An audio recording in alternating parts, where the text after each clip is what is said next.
Olá, lindezas! Vem cá com o tio William Lopes, o Calho, ó. Bora lá então. Amores, nós vamos continuar com o sistema respiratório. Na aula anterior, nós vimos estrutura e ventilação. E agora nós vamos falar sobre hematose, que é a troca gasosa, o transporte dos gases no sangue, o controle da respiração e alguns problemas respiratórios. Alguns, tá bom? Então vamos. Amores, aqui acontece o seguinte: o que é hematose? Tá vendo aí a pessoa fazendo exercício? Então, a hematose é o processo de troca gasosa entre o pulmão, os alvéolos, e o vaso sanguíneo. Então, é esse o processo aqui que é a hematose. Deixa eu pegar minha caneta aqui. Ó, isso daqui é a hematose. Então, por exemplo, aqui é o alvéolo, ó, aqui é o alvéolo, e aqui é o vaso, aqui é o capilar que está ao redor do alvéolo. Olha lá, ó, ali está o desenho, né? Aqui é como se tivesse feito um corte dessa região, ó, tá vendo? E aí deu um zoom nervoso aqui. Então, na hora que você inspira, você dilatou as células ali do epitélio alveolar, aumentou o contato dele com o vaso sanguíneo, e ali houve a troca gasosa entre o ar do alvéolo com o vaso sanguíneo. Então, o vaso sanguíneo que chegou até aqui, olha só, ele veio trazendo sangue rico em CO2. Sangue rico em CO2. Então, como a concentração de CO2 é maior dentro do ar alveolar, o CO2 ele passa do alvéolo para do capilar. A concentração de CO2 é maior no capilar, então ele passa o CO2 do capilar para o alvéolo. Tudo bem? E na hora que você inspira, a concentração de oxigênio é muito maior do que de CO2. Então, o oxigênio do alvéolo passa para dentro do capilar. Lembra que isso aqui é por difusão. Difusão vai do mais concentrado para o menos concentrado. Aqui a gente usa de pressão de difusão ou pressão parcial. Beleza? Na verdade, é pressão parcial de oxigênio, que é a mesma coisa que concentração. Inclusive, eu até coloquei isso aqui, ó, porque às vezes eu falo concentração, eu falo pressão, mas é a mesma coisa. Por exemplo, ó, aqui eu coloquei até da figura do livro para você ver. Os gases difundem, olha só, os gases difundem ao favor de seu gradiente de pressão parcial, que é a concentração, nos alvéolos e nas células. É assim que funciona. Então, por exemplo, o transporte do oxigênio. Na hora que você inspira, você está com uma pressão de oxigênio no alvéolo de 100 milímetros de mercúrio. Ou seja, está numa alta concentração. O sangue que está chegando, ele está com uma pressão alveolar de 40 milímetros de mercúrio de oxigênio. Então, ele vai do que tem mais para o que tem menos. Então, o oxigênio entra. Beleza? Aí, lá no tecido, a pressão de oxigênio também é aproximadamente 40. Então, o sangue, o oxigênio, ele flui para cá. Beleza? Então, é assim que acontece, é por difusão. Aí, o CO2 é a mesma coisa. Então, no CO2, na hora que você... lá respire. Ó, lá no tecido não está acontecendo a respiração celular. Então, ele consome oxigênio e libera CO2. Então, no tecido, a concentração de CO2 ela é elevada. Então, ela passa o CO2 ele passa para o vaso sanguíneo por difusão, porque aqui no vaso sanguíneo ele tem uma pressão de CO2 de 40 e aqui é igual ou maior a 46. Beleza? Então aqui você vai ter o seguinte, então ele vem na pressão aqui parcial de 46, chega no alvéolo. No alvéolo a pressão é de 40. Então o que vai acontecer? Ele vai sair em direção ao alvéolo, porque ele vai sempre do que tem mais para o que tem menos. Lembra disso? Tudo bem? Então, é por difusão.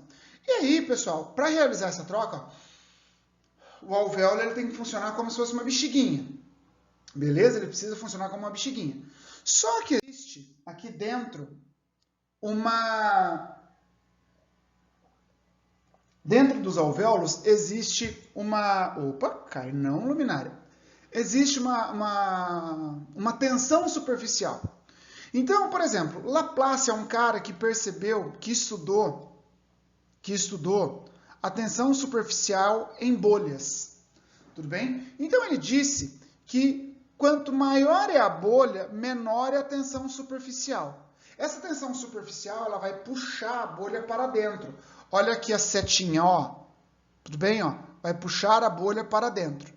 Tudo bem? Então, ó, Laplace ele colocou que a pressão, beleza, é igual 2 vezes, ó, a pressão é igual a 2 vezes a tensão superficial sobre o raio. Tudo bem? Então, olha só, quanto menor a bolha, maior é a tensão superficial. Se você jogar os valores aqui, ele colocou aqui assim, ó, repara aqui, por favor. Olha só, raio é 2, a tensão superficial é 3. Tudo bem? Então, pressão é igual a 2 vezes 3, que é 2 vezes a tensão superficial, sobre o raio. Então, a pressão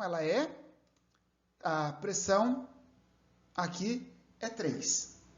Tudo bem? Então, a pressão aqui dentro agora, olha só, você tem a bolha raio 1, o raio é 1, ou seja, menor, a tensão superficial é 3, tudo bem? Então, aqui você vai ter P igual a 2 vezes 3 sobre 1. Então, a pressão superficial aqui na bolha menor é 6.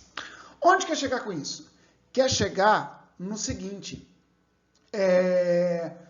nos alvéolos você aplica a lei de Laplace. Que os alvéolos são bolinhas pequenininhas e lá dentro tem uma tensão superficial muito grande. Entendeu? Então, o que acontece? Essa tensão superficial ela vai fazer com que a bolha sempre tente ir para o meio dela. Então, ela tem que ter alguma coisa que facilite a expansão. E quem vai fazer isso é uma substância chamada surfactante, que é isso aqui, ó. O surfactante, ele reduz a tensão superficial dentro do alvéolo. Com isso, você consegue expandir. Se você consegue fazer isso aqui com facilidade, ó. Se você consegue fazer isso com facilidade, tá? É porque o surfactante permite. Então, por exemplo, aqui, nesse outro exemplo, ele colocou com surfactante. Tudo bem? Então, aqui você tem raio 2, tensão superficial 2. Tudo bem? Então, a pressão vai dar 2. Aqui, raio 1, tensão superficial 1. Então, aqui vai ser pressão igual a 2. Mesmo sendo pequeno, tá? Você vai ter essa tensão superficial reduzida. Mas por quê? Porque o surfactante faz isso. E aí, o que acontece? Se nós cortarmos esse alvéolo que está aqui, ó, se a gente corta esse alvéolo aqui e dá um zoom nele, nós chegaremos à seguinte estrutura. Então, isso aqui é um alvéolo, ó. Deixa eu dar um... Ó, isso tudo aqui é um alvéolo, ó. Aqui. Aqui, ó.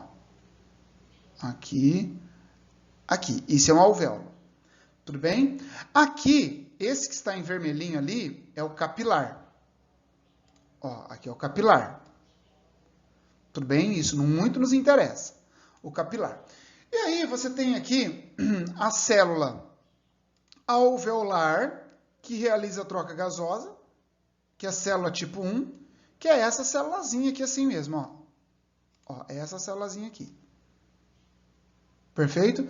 E aí nós temos a célula alveolar tipo 2, que é a célula que vai produzir o surfactante. Essa substância ela vai colocar aqui na posição mais interna uma camada de surfactante aqui, ó. Aqui assim, uma camada de surfactante. Beleza? E esse surfactante é que facilita a sua expansão. Então aqui, ó, você tem o endotélio. Repara no desenho ao lado, ó, o endotélio. Tá? Aqui você tem o epitélio do alvéolo, que é esse aqui, tá? E aqui você tem uma camadinha de surfactante, bem fininha aqui, ó, aqui, ó. A camadinha de surfactante. Beleza? Então, nesse caso aqui está o plasma sanguíneo e aqui está a hemácia.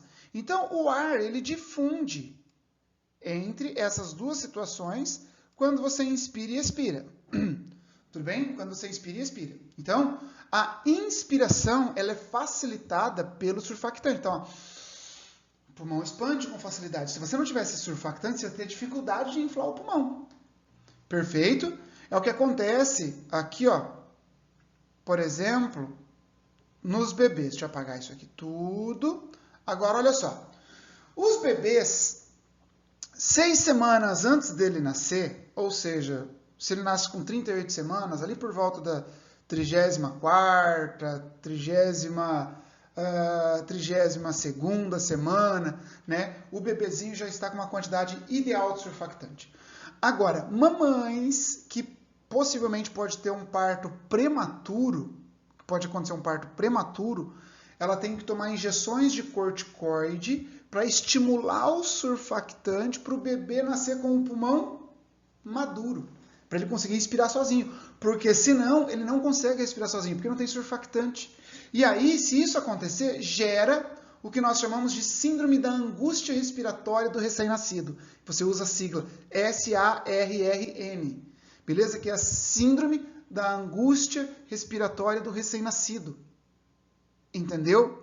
Que o bebê ele não consegue respirar porque não tem surfactante. Então, ele tenta respirar e não consegue. Por quê? Está assim. Então, o que eles fazem daí? Então, na mamãe, eles aplicam a injeção de corticoide para estimular a produção do surfactante para poder respirar. Isso aqui é mais uma curiosidade. Nunca vi cair em vestibular, mas quis falar. Beleza?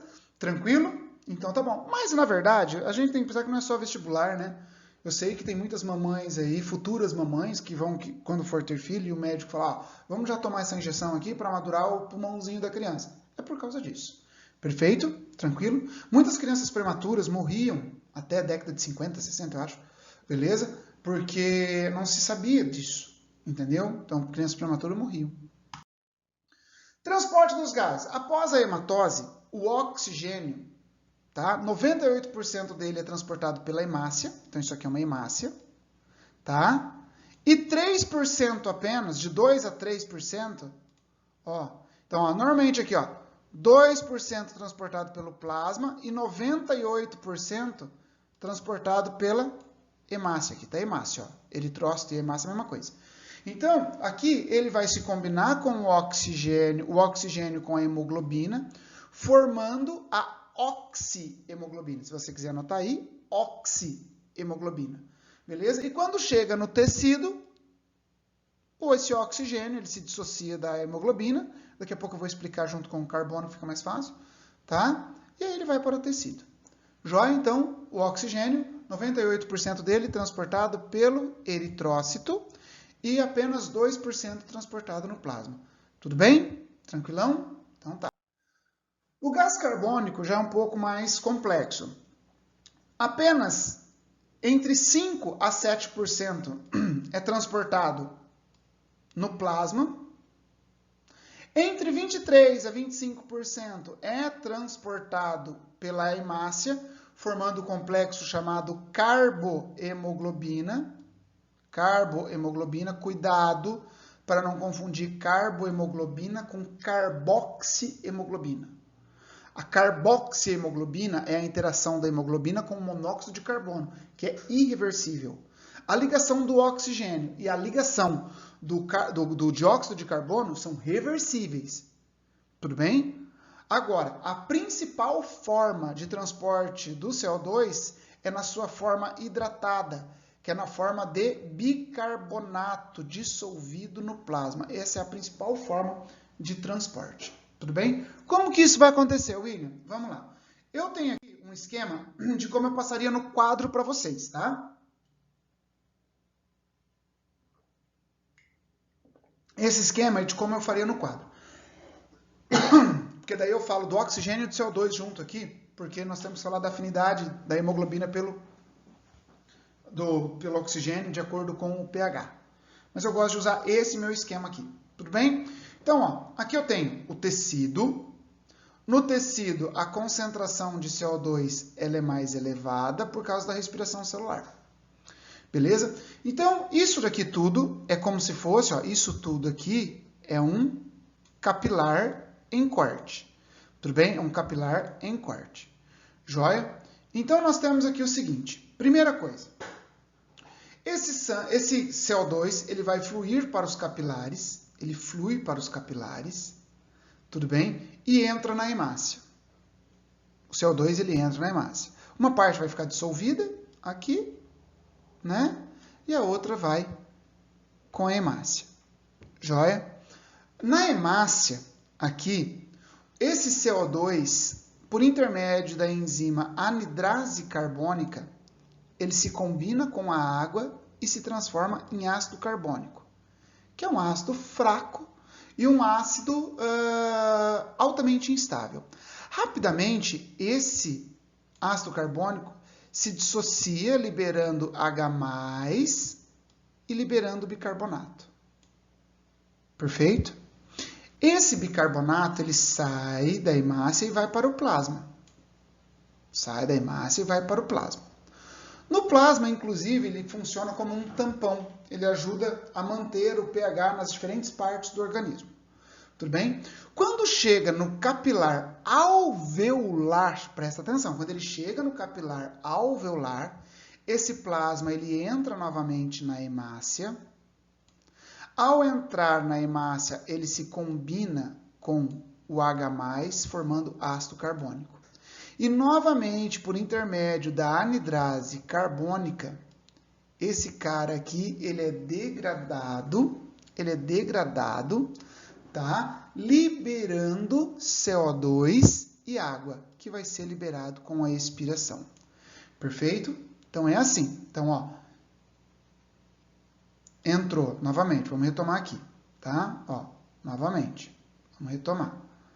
O CO2 entra, se combina com a água e vira ácido carbônico. Rapidamente ele se dissocia e libera bicarbonato e H+. Esse bicarbonato sai da hemácia e vai para o plasma sanguíneo. Ao chegar no capilar alveolar, ele entra novamente na hemácia, se une com o capilar, com o H+, formando o ácido carbônico, que rapidamente se dissocia em CO2 e água, que são eliminados pela expiração. Ficou claro isso? Agora, o que eu quero que você entenda? Você percebeu que ao chegar aqui, ele se combinou com o H+? Ele se combinou com o H+? Quando se combina com o H+, você concorda comigo que você aumenta o pH? Ou seja, ele vai ficar mais básico. Então, você aumenta o pH. Quando você aumenta o pH, eu cortei aqui sem querer, tá? Ó, cortei aqui sem querer. Você aumenta a afinidade da hemoglobina com o oxigênio. Então, nesse momento, o oxigênio que veio junto aqui no processo do movimento respiratório, o oxigênio se combina com a hemoglobina. Então, você aumenta o pH, aumenta a afinidade. Ó, aumenta o pH, aumenta a afinidade hemoglobina ao oxigênio. Quando essa hemoglobina chegar aos tecidos, tá? Você concorda que, quando houve aqui a formação do ácido carbônico, ele liberou o H+, não liberou? Ao liberar o H+, ele reduz o pH. E ao reduzir o pH, ele reduz também a afinidade hemoglobina-oxigênio. Aí, por quê? Por que essa afinidade diminui? Porque o oxigênio se dissocia e vai para o tecido e aqui você vai formar um complexo hemoglobina-hidrogênio, que é a desoxihemoglobina. Beleza? Aí nós temos aqui, então, essa formação aqui, tá? Liberando, então, conforme você tem um aumento da afinidade, quando você aumenta o pH. E você diminui a afinidade, tudo bem? Você diminui a afinidade quando diminui o pH. Isso tem que ficar bem claro. Então, esse esquema é o que eu faria para vocês no quadro, tá? Eu gosto de fazer esse esquema desse jeito, tá? Mas você também tem um esquema aqui, se você quiser copiar, que é o esquema que eu coloquei aqui para vocês do livro que eu gosto de usar, que é da autora de Anglaub Silverthorne, ou simplesmente Silverthorne. Eu gosto muito dessa autora. Tudo bem? Então, aqui está o esquema do jeito que eu falei para vocês lá, tá? Olha só. Aqui você tem, rapidamente, ó, hemoglobina CO2, que é a carbohemoglobina. Aqui CO2 mais água através da anidrase carbônica, ácido carbônico, libera o bicarbonato, que vai para o plasma, 70%. Beleza? Liberando H+. Aí depois é transportado até os pulmões. Esse bicarbonato entra no plasma. Ao entrar no plasma, ele se combina novamente com o H+, formando o ácido carbônico, que se dissocia rapidamente, liberando o CO2, que vai para a troca gasosa. Perfeito? Tranquilão? Então tá, amores. Controle da respiração. Voltou a moça bonita fazendo exercício. Mas por que você colocou ela? Simplesmente eu achei ela bonita e coloquei. Joia? Controle da respiração. Você consegue controlar a respiração até um certo momento. Por exemplo, ó, eu estou controlando. Perfeito? Mas eu não falo, não quero mais respirar. O sistema autônomo fala, maninho, para com essa porcaria e respira, senão você vai morrer, retardado. Beleza? Bocó. Joia? Então aqui nós falamos aqui o seguinte, ó, presta atenção. Os centros nervosos que controlam a respiração, eles estão aqui, ó, no bulbo e uma partezinha da medula espinhal aqui. Beleza? Aqui são as regiões que são responsáveis pelo controle dos movimentos respiratórios. Beleza? Então, dessa região do centro respiratório aqui, você controla os músculos, o diafragma, a elasticidade dos pulmões. Tudo bem? Então, quem controla a respiração? Quem controla é o sistema nervoso. Perfeito? Então tá. Então você lembra que você tem voluntariamente até um certo momento. Por exemplo, quando você está muito cansado, você está fazendo um exercício, você está cansado, você inspira, segura e solta lentamente. Aí você consegue oxigenar melhor os seus tecidos. Tudo bem? Então, nesse processo aqui, deixa eu apagar esse monte de caneta que ficou. Eu queria que você soubesse que nós temos quimiorreceptores, por exemplo, que percebem quando a taxa de oxigênio cai. Esses quimiorreceptores, eles estão presentes na aorta. A aorta é essa menina aqui, ó. E da aorta você tem aqui essa artéria chamada braquicefálica, que depois ela se subdivide em artéria carótida comum direita, e daqui já sai direto da aorta a artéria carótida comum esquerda. Nas carótidas você tem quimiorreceptores e na aorta você tem quimiorreceptores de oxigênio. Quer dizer, está faltando oxigênio ali no sangue, tá? O sistema, esses quimiorreceptores avisam o sistema nervoso e falam, ó, maninho, tá faltando oxigênio. Aí você aumenta a frequência respiratória. Então, faltou oxigênio ali, você aumenta a frequência respiratória para que isso ocorra. Inclusive, quando você vai em altitudes, uma das características é isso. Tudo bem? Lembrando que também a falta de oxigênio ali estimula a eritropoetina, a produção de eritropoetina para a produção das hemácias. Joia? Bom, vamos lá então. Aqui os exercícios. Quando você realiza o exercício físico, você aumenta a respiração celular. Aumentando a respiração celular, você aumenta a taxa de CO2. Aumentando a taxa de CO2, você aumenta a produção de ácido carbônico. Perfeito? E o sistema nervoso detecta essa mudança de pH, que vai ser, então, responsável pela um aumento na frequência cardíaca, para você eliminar mais CO2 pela respiração. É o que está acontecendo. Ó, pH normal do sangue aí é por volta de 7,4. quando esse pH ele cai, que é percebido pelas carótidas também e pela aorta, lá no sistema nervoso estimula o aumento da frequência. Sussa, né? Tranquilão. Alguns problemas respiratórios, meus amores. Alguns problemas respiratórios. Nós temos a rinite.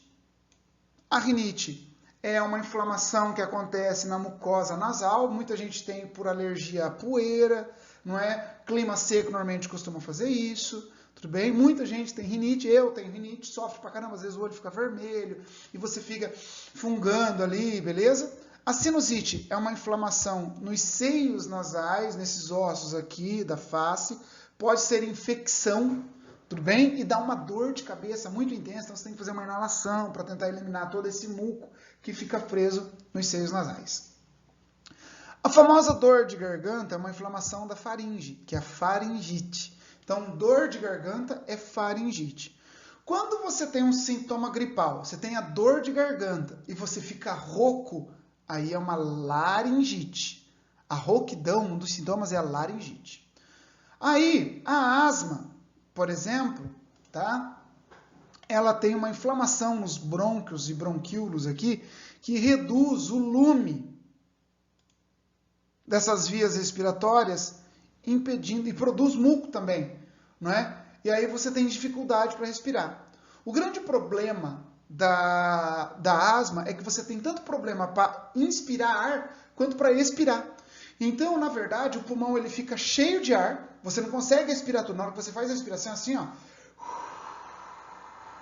você não consegue eliminar todo o ar. Então, quer dizer, o pulmão ele está cheio de ar ainda. Então, você não consegue realizar essa troca. Esse é o grande problema da asma. E na bronquite, você tem um problema aqui, na verdade, beleza? Deixa eu até colocar aqui, ó. Que os cílios que revestem os brônquios, eles têm dificuldade para eliminar o muco. Então, a pessoa também começa a acumular muco e tem dificuldade para eliminar esse muco. Aí acaba atrapalhando as trocas gasosas. Uma outra que é importante aqui é o enfisema. O enfisema é um processo no qual ocorre a destruição dos alvéolos, reduzindo a capacidade de troca gasosa. O problema é que o enfisema é irreversível. Começou o processo de enfisema pulmonar, a pessoa tem que tratar. E um dos grandes vilões do enfisema é o tabaco. É o tabaco. Olha aqui, está cheio de manchas, não é? De alcatrão. Olha só, tá vendo? Olha aqui o pulmão de uma pessoa com enfisema. Quando você pega o pulmão, lá no laboratório de anatomia, você pegava o pulmão, ele fica todo preto. Beleza, porque vai estourando ali assim, tá? Ele vai estourando, o enfisema ele fica duro, na verdade. Porque nesses lugares onde ocorreu essa ruptura, você começa formando tecido cicatricial, tecido conjuntivo. Beleza? E aí ele fica duro, então você não consegue. Então a pessoa que morre por enfisema é como se ela tivesse com um plástico na cara, que ela não consegue inspirar. Perfeito? Joia? Então assim nós fechamos o sistema respiratório. Espero que tenham gostado. Um grande abraço e até mais.